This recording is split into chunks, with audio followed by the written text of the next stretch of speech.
Hello बच्चों, कैसे हैं आप सब? बढ़िया हैं। चलो ठीक है, आज हम पढ़ाई करने वाले हैं अम्ल एवं क्षारक के रासायनिक गुणधर्म के बारे में। क्लास 10 चैप्टर नंबर 2 साइंस से है, ठीक है ना। अम्ल एवं क्षारक के रासायनिक गुणधर्म यहाँ पे देखने वाले हैं। इसके पहले हमने ऑलरेडी यहाँ पे बहुत सारे टॉपिक्स बता रखे हैं इस चैप्टर के। अगर आपने नहीं देखा है, डिस्क्रिप्शन बॉक्स में उसका लिंक है। हर एक टॉपिक का अलग से मैंने वीडियो बना रखा है, उसको जाकर देख लें। तो प्यारे बच्चों, यहाँ पे अम्लों का और क्षारकों का रासायनिक गुणधर्म यहाँ पे 3 प्रकार से देखे जाएंगे। एक तो धातु के साथ अभिक्रिया होगी, एक धातु ऑक्साइड हाइड्रोक्साइड के साथ अभिक्रिया होगी, और धात्विक कार्बोनेट और हाइड्रोजन कार्बोनेट के साथ अभिक्रिया होगी। तो सबसे पहले यहाँ पे प्यारे बच्चों हम पढ़ने वाले हैं अम्ल का इनके साथ में अभिक्रियाएं किस तरीके से होती हैं, किस तरीके से बिहेव करती हैं। अगर अम्ल किसी भी धातु के साथ अभिक्रिया करता है, या फिर धातु ऑक्साइड के साथ या हाइड्रोक्साइड के साथ करता है, या फिर धातु कार्बोनेट या हाइड्रोजन कार्बोनेट के साथ करता है, तो क्या बनाता है, कैसे बनाता है, क्यों बनाता है, इसके पीछे का कहानी क्या है, ये सारी चीज़ें मैं यहाँ पे आपको समझाने वाला हूँ। इसलिए पूरा लास्ट तक देखिएगा वीडियो को, तब आपको यहाँ पर समझ में आने वाला, अदरवाइज आपको कुछ समझ में नहीं आने वाला प्यारे बच्चों, ठीक है ना। तो चलिए देखते हैं सबसे पहले अम्लों का धातु के साथ अभिक्रिया। एसिड रिएक्ट विद मेटल्स क्या होते हैं। अगर कोई भी अम्ल धातु के साथ अभिक्रिया करता है प्यारे बच्चों, तो वह लवण और हाइड्रोजन गैस बनाता है।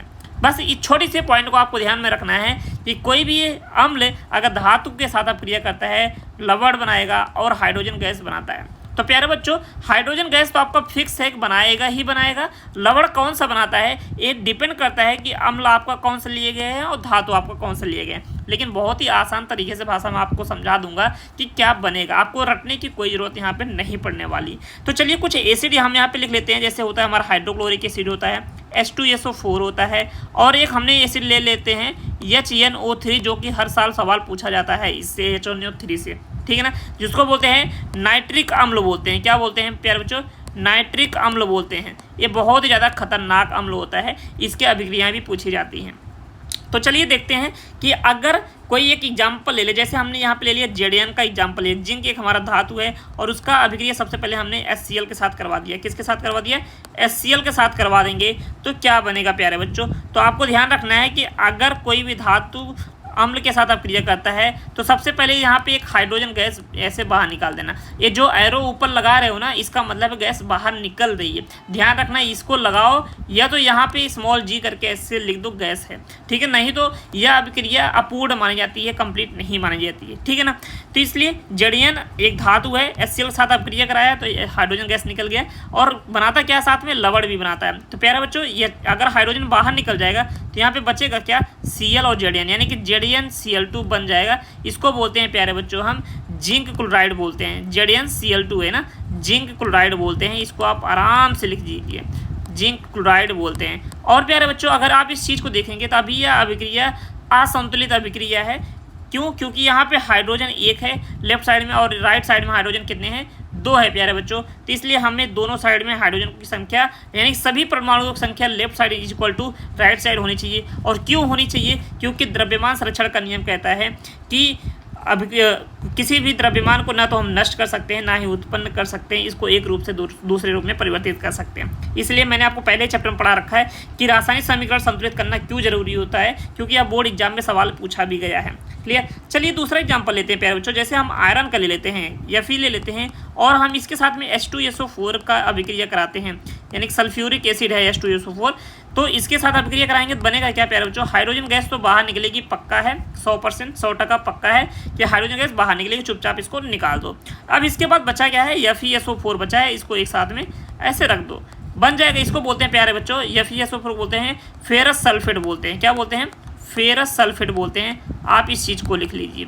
अब प्यारे बच्चों, इसके बाद बचा क्या है कि हम नाइट्रिक अम्ल, यानी कि नाइट्रिक अम्ल जो होता है, नाइट्रिक एसिड होता है, इसकी अभिक्रिया कैसे हम किसी भी धातु के साथ कराते हैं तो क्या बनता है? ये थोड़ा सा डिफरेंट है, ये अपने आप में बहुत बड़ा एक सवाल होता है कि नाइट्रिक अम्ल प्यारे बच्चों यहाँ पे हाइड्रोजन गैस बाहर नहीं निकालता है। ध्यान रखना कि HNO3 से अभिक्रिया होने पर लवण तो बनता है, परंतु हाइड्रोजन गैस नहीं निकलती है, क्योंकि HNO3 प्रबल ऑक्सीकारक होने के कारण हाइड्रोजन को ऑक्सीकृत कर लेता है और जल बनाता है, तथा स्वयं अपचयित होकर नाइट्रोजन ऑक्साइड बनाता है। क्लियर?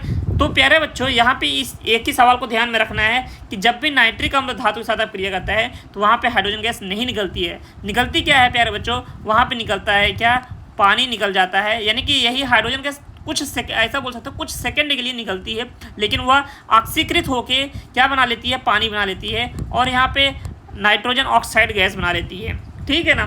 तो चलिए अब देखते हैं, यहाँ पे मान लो एग्जाम्पल ले लेते हैं, जेडीएन का ही एग्जाम्पल ले लेते हैं और यहाँ पे ले लेते हैं HNO3 ले लेते हैं। तो प्यारे बच्चों यहाँ पे बनेगा क्या, यहाँ पे ध्यान रखिएगा, यहाँ पे HNO3 यानी कि यहाँ पे वाटर यानी पानी बाहर निकाल दो और नाइट्रोजन गैस को भी क्या निकाल दो बाहर, सॉरी नाइट्रोजन ऑक्साइड को भी यहाँ पे क्या करेंगे, बाहर निकाल देंगे। अब बचा क्या है हमारे पास प्यारे बच्चों, ZnNO3 बचा है। तो इसको हम प्यारे बच्चों ZnNO3 लिखेंगे। अगर इस तरीके से लिखते हैं तो ये हमारा कोई भी यौगिक नहीं बनाता है, इस यौगिक का कोई भी सूत्र नहीं है। इसलिए यहाँ पे जो सूत्र बनता है प्यारे बच्चों ZnNO3 का होल ट्वाइस बनता है। इसको बोलते हैं जिंक नाइट्रेट बोलते हैं। क्या बोलते हैं, जिंक नाइट्रेट बोलते हैं, जिंक नाइट्रेट बोलते हैं। प्लस आपका वाटर निकल गया, प्लस आपका नाइट्रोजन ऑक्साइड निकल गया।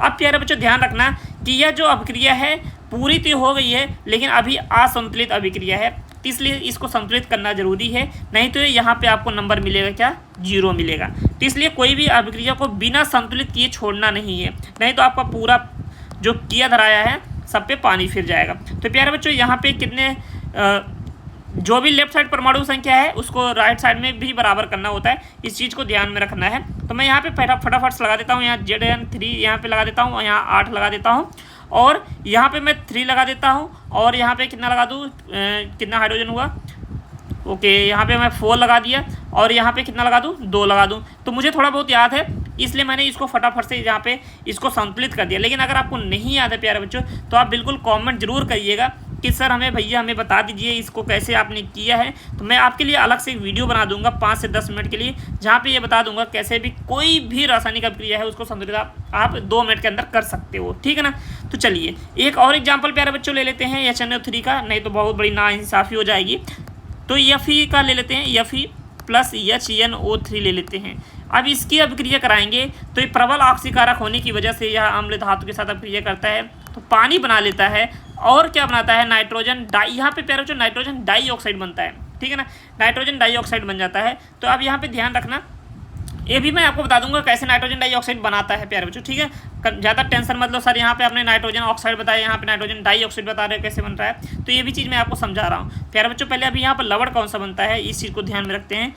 Fe बचा है, NO3 बचा है, FeNO3 बचा है। यह प्यारे बच्चों FeNO3 कोई भी कंपाउंड नहीं होता, कोई भी यौगिक नहीं होता है, इसलिए यहाँ पे प्यारे बच्चों FeNO3 का होल थ्राइस बनता है, जिसको बोलते हैं फेरिक नाइट्रेट बोलते हैं। क्या बोलते हैं प्यारे बच्चों, फेरिक नाइट्रेट बोलते हैं। क्लियर, ये चीज़ हमारा फेरिक नाइट्रेट एक लवण बन जाता है और यहाँ पे पानी बन गया और यहाँ पे नाइट्रोजन डाइऑक्साइड क्यों निकाला है प्यारे बच्चों, मैं आपको बताता हूँ। जब भी आप संतुलित रासायनिक समीकरण करोगे ना तो वहाँ पे यहाँ पे क्या करेगा, ऑक्सीजन बैलेंस नहीं होता है। यानी कि यहाँ पे नाइट्रोजन डाइऑक्साइड करने की वजह से अगर इसके पहले मैं 3 लगा दूँ और यहाँ पे मैं 3 लगा दूँ, ठीक है ना, और यहाँ पे मैं 6 लगा दूँ तो यह रासायनिक समीकरण संतुलित हो गया और नाइट्रोजन डाइऑक्साइड गैस भी यहाँ पे बाहर आराम से निकल गई। तो ध्यान रखिएगा, ये हमारी जो अभिक्रियाएँ होती हैं कुछ इस तरीके से होती हैं। यानी कि यहाँ पे प्यारे बच्चों ये जो HNO3 लिया जाता है थोड़ा सा लिक्विड होता है, लिक्विड मतलब बोलूँ तो तनु होता है, थोड़ा सा हल्का होता है। तनु और सांद्र आपको थोड़ा बहुत समझ में आया होगा, ठीक है ना, तनु और सांद्र। क्लियर, तनु मतलब पतला, सांद्र मतलब गाढ़ा, कुछ इस तरीके से होते हैं। जहाँ पे कंसंट्रेशन कम होगी उसको बोलते हैं तनु और जहाँ पे कंसंट्रेशन ज़्यादा होगी उसको बोलते हैं सांद्र। क्लियर, तो प्यारे बच्चों ये रहा हमारा अम्लों के साथ धातुओं का अभिक्रिया रहा। इसके आगे हम पढ़ने वाले हैं प्यारे बच्चों। दूसरा पॉइंट हमने क्या लिया था कि धात्विक ऑक्साइड या फिर हाइड्रोजन ऑक्साइड, हाइड्रोक्साइड के साथ अभिक्रिया कैसे होती है। तो चलिए देख लेते हैं प्यारे बच्चों। अम्लों का धात्विक ऑक्साइड तथा हाइड्रोक्साइड से अभिक्रिया, acid react with metal oxide and hydroxide. तो यहाँ पे सभी धात्विक ऑक्साइडों एवं हाइड्रोक्साइड अम्लों से अभिक्रिया करके लवण एवं जल बनाते हैं। तो प्यारे बच्चों ध्यान रखना, वहाँ अम्ल धातु के साथ अभिक्रिया करके क्या बनाता था, लवण और हाइड्रोजन गैस बनाता था। सिर्फ HNO3 को छोड़ दे, बाकी कोई भी एसिड रहेगा, कोई भी एसिड किसी भी धातु के साथ करेगा तो लवण और हाइड्रोजन गैस ही बनेगा, सिर्फ HNO3 को छोड़ के, ठीक है ना। लेकिन यहाँ पे अम्ल अगर धात्विक ऑक्साइड के साथ अभिक्रिया करता है या फिर हाइड्रोक्साइड के साथ अभिक्रिया करता है तो लवण और जल बनाता है, ध्यान रखना। चलिए यहाँ पे एग्जाम्पल के साथ में समझ लेते हैं। पहली चीज़ तो धात्विक ऑक्साइड होता क्या है, धातु के साथ में ऑक्सीजन का जुड़ा होना ही धात्विक ऑक्साइड होता है। जैसे प्यारे बच्चों एक एग्जाम्पल ले लेते हैं, सोडियम NaO2O यानी कि सोडियम ऑक्साइड, ठीक है ना। अब यहाँ पे प्यारे बच्चों अगर हम किसी भी अभिक्रिया का कराते हैं, जैसे मान लो सपोज NO3 का ही इसके HNO3 का ही यहाँ पे करा देते हैं, तो यहाँ पे कोई भी इम्पैक्ट नहीं पड़ता है, ठीक है ना। वो सिर्फ अम्ल के केस में ऐसा था, लेकिन धात्विक ऑक्साइड के केस में ऐसा नहीं है। धात्विक ऑक्साइड के केस में चाहे HNO3 है चाहे कोई भी हो, यहाँ पे लवण और जल ही बनाता है। तो प्यारे बच्चों यहाँ पे पहली चीज़ तो जल यानी पानी जो हम पीते हैं उसको हम बाहर निकाल लिए, और यहाँ पे बनता क्या है प्यारे बच्चों, यहाँ पे देखो यहाँ से H लिया, यहाँ से O लिया, H बन गए H2O, और बचा क्या है Na2NO3 बचा है। तो यानी कि ये इसका फॉर्मूला हम कुछ इस तरीके से ऐड करते हैं, NaNO3 बना लेते हैं। क्या बनाते हैं, NaNO3 बना लेते हैं प्यारे बच्चों। ये हमारा बन जाता है सोडियम नाइट्रेट बन जाता है। क्या बनता है, सोडियम नाइट्रेट ये है, आप लिख लीजिएगा, ठीक है ना, सोडियम नाइट्रेट। हो सकता है मेरा राइटिंग सही ना हो, लेकिन अब मैं बोल रहा हूँ, आप उस चीज़ को लिख लीजिएगा। तो इसको बैलेंस कर लेंगे प्यारे बच्चों फटाफट से, 2 यहाँ लगा देंगे, 2 यहाँ लगा देंगे। बाकी अगर गलत भी बैलेंस हो जाता है तो आप प्लीज़ बैलेंस करना सीख जाओ आराम से, ठीक है ना। अब प्यारे बच्चों दूसरा एग्जाम्पल और ले लेते हैं, कॉपर ऑक्साइड का ले लेते हैं, CuO। मैंने ये सब एग्जाम्पल पहले चैप्टर में पढ़ा रखा है, ठीक है ना। कॉपर ऑक्साइड धात्विक ऑक्साइड है। अब इसका अभिक्रिया मान लो H2SO4 के साथ में करा दे प्यारे बच्चों, तो यहाँ पे बनेगा क्या, पानी तो बनेगा ही बनेगा, 100% पानी बनेगा। और यह एक हमारा कैसे विस्थापन अभिक्रिया है, आप ध्यान से देखो तो यहाँ पे Cu क्या करेगा, CuSO4 बना लेगा, यानी कि H2 को बाहर निकाल देगा, यहाँ से पानी निकल जाएगा बाहर, यहाँ पे बना लेगा CuSO4, कॉपर सल्फेट होता है प्यारे बच्चों, इसको बोलते हैं। क्लियर। ये रासायनिक अभिक्रिया क्या है, हमारी संतुलित ऑलरेडी है, इसलिए हमें इसमें कोई भी छेड़खानी नहीं करनी है। लेकिन प्यारे बच्चों अगर जब बात आती है कि जब अम्ल जो होता है हाइड्रोक्साइड के साथ अभिक्रिया करता है तो क्या बनता है, आप थोड़ा सा गौर फरमाइएगा प्यारे बच्चों कि अम्ल मतलब होता है H+ आयन और हाइड्रोक्साइड मतलब होता है OH- आयन बोला जाता है ना। यानी कि आप मुझे बताओ H+ आयन OH- आयन, यहाँ पे कोई भी अम्ल कोई भी क्षार के साथ अभिक्रिया करता है तो प्यारे बच्चों लवण और जल ही बनाता है, ठीक है ना। क्या बनाएगा, लवण और जल बनाता है। इसलिए मैंने यहाँ पे धात्विक ऑक्साइड और हाइड्रोक्साइड को एक साथ लिया है। क्यों, क्योंकि दोनों में लवण और जल बन रहा था। अगर अब आपसे कोई पूछता है कि एसिड रिएक्ट विद बेस तो क्या बनने वाला है, लवण और जल, यानी कि अम्ल किसी भी क्षार के साथ अभिक्रिया करता है तो क्या बनाता है, लवण और जल बनाता है। इस चीज़ को ध्यान में रखिएगा, इसलिए मैंने इस पॉइंट को यहीं पे कवर कर लिया है। NaOH मान लो एक हमारा कोई है क्षार है, हाइड्रोक्साइड है, और यहाँ पे कोई भी अम्ल मान लो है, क्या बना रहा है, कोई भी अम्ल HCl ले लो, ठीक है ना। बनेगा क्या प्यारे बच्चों, यहाँ पे बन जाएगा NaCl और यहाँ पे बन जाएगा वाटर, NaCl और यहाँ पे बन गया प्लस वाटर। आई होप ये भी आपको अच्छे से क्लियर हो गया होगा। एक एग्जाम्पल और ले लेते हैं, इसको थोड़ा सा मैं मिटा दूँ, अगर आपकी परमिशन हो मिटा देता हूँ, स्क्रीनशॉट ले लो या फिर कॉपी में लिखते जाओ साथ साथ में, ठीक है ना। ठीक है प्यारे बच्चों, अगर आपकी परमिशन है तो मैं इसको क्या करता हूँ, डिलीट कर दूँ और आप लोग इसका फटाफट से नोट्स बनाते जाएं। और मैं यहाँ पे चल रहा हूँ दूसरा एग्जांपल आपको बताने इसी का। एक एग्जांपल और बना देता हूँ प्यारे बच्चों। जैसे हम मान लो अमोनियम हाइड्रोक्साइड ले लेते हैं, NH4OH ले लेते हैं, और यहाँ पे कोई भी HCl ले लेते हैं। अब यहाँ पे क्या बनेगा, पानी तो बनेगा 100% पानी बनेगा, और यहाँ पे बन जाएगा NH4Cl, यानी कि OH और H निकल के क्या बना लिया, पानी बना लिया, और NH4 और यहाँ पे बना लिया अमोनियम क्लोराइड बना लिया NH4Cl। क्लियर। अब आपको शायद मज़ा आ रहा होगा कुछ अभिक्रियाएं देख के समझ के। तो प्यारे बच्चों ये हमारा रहा दूसरे पॉइंट का, अगर कोई भी अम्ल धात्विक ऑक्साइड और हाइड्रोक्साइड के साथ अभिक्रिया करता है तो बनाता क्या है, लवण और जल बनाता है। क्लियर। चलिए अब अगला हम पॉइंट देखते हैं। अगला पॉइंट हम क्या पढ़ने वाले हैं, अम्लों का धात्विक कार्बोनेट के साथ अभिक्रिया और हाइड्रोजन कार्बोनेट के साथ अभिक्रिया। प्यारे बच्चों ये चीज़ ध्यान रखना कि जो धात्विक ऑक्साइड होते हैं, ध्यान में रखना कि धातु के साथ में ऑक्सीजन लगा होगा कुछ इस तरीके से, CuO हुआ, ZnO हुआ, ये सब हमारे धातु ऑक्साइड हैं, ठीक है, धातुई ऑक्साइड बोलते हैं, धातु ऑक्साइड या धातुई ऑक्साइड एक चीज है, ठीक है। लेकिन धातु जो कार्बोनेट होता है प्यारे बच्चों, वो थोड़ा सा अलग चीज होता है। कार्बोनेट का फॉर्मूला होता है प्यारे बच्चों CO3 होता है। क्या होता है? कार्बोनेट का फॉर्मूला होता है CO3, ठीक है ना। कार्बोनेट का फॉर्मूला होता है CO3 और यहीं पे जोड़ा है हाइड्रोजन कार्बोनेट यानी कि HCO3, हाइड्रोजन कार्बोनेट। और इसी हाइड्रोजन कार्बोनेट के प्यारे बच्चों बाई कार्बोनेट भी बोलते हैं, ध्यान रखना, बाई कार्बोनेट भी बोलते हैं, बाई कार्बोनेट भी बोलते हैं। हाइड्रोजन कार्बोनेट या फिर बाई कार्बोनेट दोनों एक ही चीज़ है, लेकिन कार्बोनेट प्यारे बच्चों अलग चीज़ है। तो यानी कि अम्लों का धात्विक कार्बोनेट या फिर हाइड्रोजन कार्बोनेट से अभिक्रिया होने पे क्या बनता है, उस चीज़ को थोड़ा सा आराम से मज़ेदार तरीके से पढ़ लेते हैं हम। क्लियर? चलो प्यारे बच्चों, सभी कार्बोनेट तथा हाइड्रोजन कार्बोनेट जिन्हें बाई कार्बोनेट भी कहते हैं, तनु अम्ल से अभिक्रिया करके लवण, जल और कार्बन डाइऑक्साइड गैस बनाते हैं। यहाँ पे प्यारे बच्चों 3 चीज़ें बनती हैं। पहली चीज़ तो आपकी बनेगी लवण, तो बनेगा ही बनेगा, लवण बनेगा। अब कौन सा लवण है डिपेंड करता है कि कौन सा धातुई ऑक्साइड है, कौन सा अम्ल है, ठीक है ना। और क्या बनेगा? यहाँ पे पानी निकलेगा, भाई पानी तो निकलना ही चाहिए, CO2 निकल जाएगा, कार्बन डाइऑक्साइड गैस निकलेगी। जब गैस निकलती है प्यारे बच्चों, इसको एरो का साइन दिखाते हैं। और जो होता है पानी, जो होता है लिक्विड होता है, यानी कि इसको L से दिखा सकते हैं। और जो सॉल्ट होता है, लवण होता है, इसको हम S से सॉलिड फॉर्म में होता है, इसको ऐसे भी दिखा सकते हैं, ठीक है ना। क्लियर? चलिए अब यहाँ पे प्यारे बच्चों इसको हम कुछ एग्जाम्पल के माध्यम से समझते हैं कि क्या चीज़ होती है। हमने चीज़ देख लिया, अगर धातुई ऑक्साइड और हाइड्रोक्साइड के साथ अभिक्रिया किया था, लवण और जल बना था। लेकिन यहाँ पे लवण और जल के साथ साथ में क्या बना है? कार्बन डाइऑक्साइड गैस बना है, किसमें? धातुई कार्बोनेट और हाइड्रोजन कार्बोनेट में।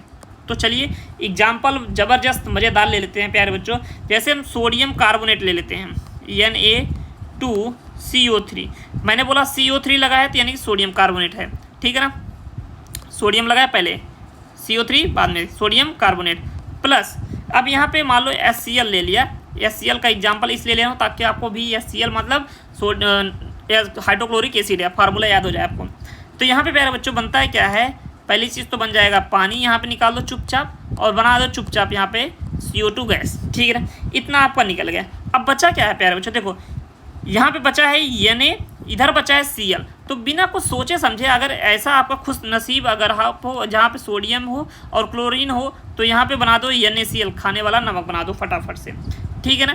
तो ये हमारा बन गया नमक बन गया, यानी कि लवण है, ये पानी हो गया, ये कार्बन डाइऑक्साइड गैस हो गई, ठीक है ना। अब इस अभिक्रिया को संतुलित कर लेना भाई। यहाँ पे 2 लगा देता हूँ और यहाँ पे भी 2 लगा देता हूँ। ये अभिक्रिया हमारी हो गई संतुलित। कैसे हुआ ये आप थोड़ा सा देख लेना। नहीं आता है बिल्कुल कमेंट करना प्यारे बच्चों, मैं आपके लिए यहाँ पे हमेशा वीडियो बनाऊंगा, आपको समझा दूंगा सिंपल तरीके से कैसे किसी भी रासायनिक प्रयोग को संतुलित करते हैं। क्योंकि यहाँ पे समझाना यानी कि इस टॉपिक को ज़्यादा बड़ा कर देना है, ठीक है ना। चलिए दूसरा एग्जाम्पल ले लेते हैं प्यारे बच्चों, एक बाई कार्बोनेट का ले लेते हैं, ठीक है ना। अच्छा ठीक है, जैसे मैंने यहाँ पे बोला सोडियम कार्बोनेट है, अगर मैं यहाँ पे एक फॉर्मूला लिख दूँ, इसको क्या बोलोगे आप? CuCO3 मान लो लिख दिया, तो बताओ इसका नाम क्या हो जाएगा? फटाफट से बोलो। ये है कॉपर, ये है कार्बोनेट, यानी कॉपर कार्बोनेट, ठीक है ना। प्लस यहाँ पे H2SO4 के साथ अभिक्रिया करा दें प्यारे बच्चों, तो H2SO4 क्या है? सल्फ्यूरिक एसिड है, क्लियर। तो यहाँ पे निकाल दो फटाफट से, पानी प्लस CO2 गैस निकाल दो बाहर। अब बचा क्या है?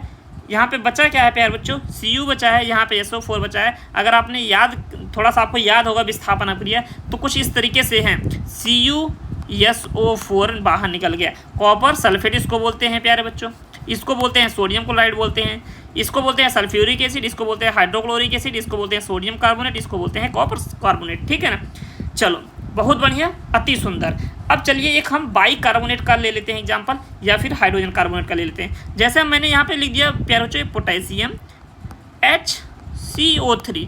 मैंने कुछ देर पहले बताया कि अगर HCO3 लिखा होता है, इसको बोलते हैं बाई कार्बोनेट या फिर हाइड्रोजन कार्बोनेट। तो इसको बोलोगे क्या? आप पढ़ोगे क्या? Potassium by carbonate, potassium hydrogen carbonate, दोनों में किसी एक को पढ़ सकते हो, कोई दिक्कत नहीं है। अब इसका अभिक्रिया प्यारे बच्चों हम अगर HNO3 के साथ करा दें, तो प्यारे बच्चों बना क्या लेगा? यहाँ पे पहले बनाएगा क्या? पानी निकाल दो बाहर, CO2 गैस बाहर निकाल दो, और बचा क्या है? यहाँ पे K बचा है और यहाँ पे NO3 बचा है, यानी KNO3 पोटेशियम नाइट्रेट बन जाएगा प्यारे बच्चों। ये हुआ हमारा क्या? अम्लों का धात्विक कार्बोनेट एवं हाइड्रोजन कार्बोनेट साथ अभिक्रिया।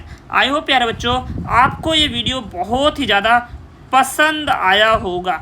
अगर आया है तो वीडियो को लाइक भी कर देना, दोस्तों को भेज देना और घंटी जो यहाँ पे लगी है इसको बजा देना सब्सक्राइब करके, ताकि आपको जो भी मैं वीडियो अपलोड करूँ वो आपको फटाफट से मिल जाएगा। अब प्यारे बच्चों, इसके आगे जो मैं वीडियो बनाऊंगा इसी चैप्टर का, उस वहाँ पे बताऊंगा क्षारों के रासायनिक गुणधर्म क्या है, उस किसके साथ कैसे अभिक्रिया करते हैं और क्या बनाते हैं। ठीक है ना, तो मिलते हैं आपसे अगले वीडियो में, तब तक के इंतजार करिए और इंतजार का मजे लीजिए। अब तक का जितना पढ़ा है उसका नोट्स बनाइए, रिवीजन करिए। बाय बाय, टेक केयर, जय हिंद।